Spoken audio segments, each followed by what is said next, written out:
અંકલેશ્વરના ઐતિહાસિક અને પ્રવાસીઓ માટે આકર્ષણનું કેન્દ્ર બનેલા નર્મદા મૈયા બ્રિજ નીચે નર્મદા નદીના પટમાં વાહનો લઈને ફરવા આવતા સહેલાણીઓ સામે આખરે પોલીસે લાલ આંખ કરી છે। શનિ રવિની રજામાં વધતી ભીડ અને તેના કારણે સર્જાતી ટ્રાફિક સમસ્યા તેમજ સોશિયલ મીડિયા પર ફેમસ થવા માટે જીવના જોખમે સંકટ કરતા રીલબાજો સામે Ankleshwar B division police action મોડમાં આવી છે।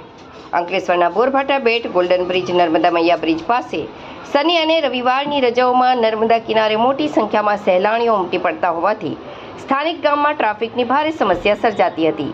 તાજેતરમાં જ જાહેર સ્થળ પર વિભત્સ ચેનચાળાની બનેલી ઘટનાઓને પગલે સ્થાનિકોમાં ભારે આક્રોશ હતો।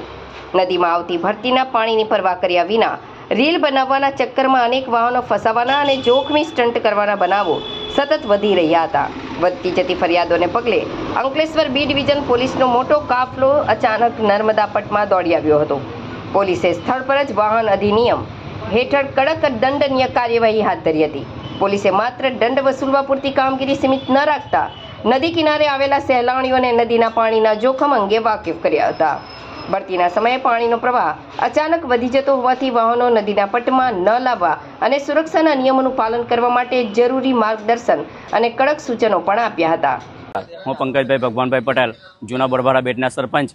અહીંયા ખાસ કરીને શનિ રવિના રોજ જે અમારા ગામનો જે એન્ટ્રી રસ્તો છે ગોલ્ડન બ્રિજ, નર્મદા બ્રિજ પર જે દુકાન આવેલી છે, જેના કારણે અહીંયા પુષ્કળ પ્રમાણમાં લોકો સહેલાણીઓ આવન જાવન કરે છે અને ફોર વ્હીલ દ્વારા અમારા ગામનો રસ્તો ચોકઅપ કરી દે છે, જેના કારણે અમારા ગામના લોકોને જવામાં ખૂબ મોટી તકલીફ પડે છે। તેમજ અહીંયા અમારા ગોલ્ડન બ્રિજ પાસે નદી કિનારે જે ફરવા લોકો આવે છે તેમાં ગેરકાયદેસરની પ્રવૃત્તિઓ થતી હોય છે અને અવારનવાર અહીંયા આવા જે લવડિયા બધા આવતા હોય છે, જે જાહેર જગ્યા પર ખુલ્લામાં ગમે રંગરંગલા મનાવતા હોય છે, જેના કારણે બહુ મોટું દૂષણ ઊભું થયેલું। જેના અનુરૂપે આજે બી ડિવિઝન પોલીસ સ્ટેશન સાઇડથી અમને ત્યાંના સાહેબ લોકો આવીને અહીંયા જે દૂષણ દૂર કરેલું છે, જે બદલ એ લોકો શ્રીનો હું આભાર વ્યક્ત કરું છું।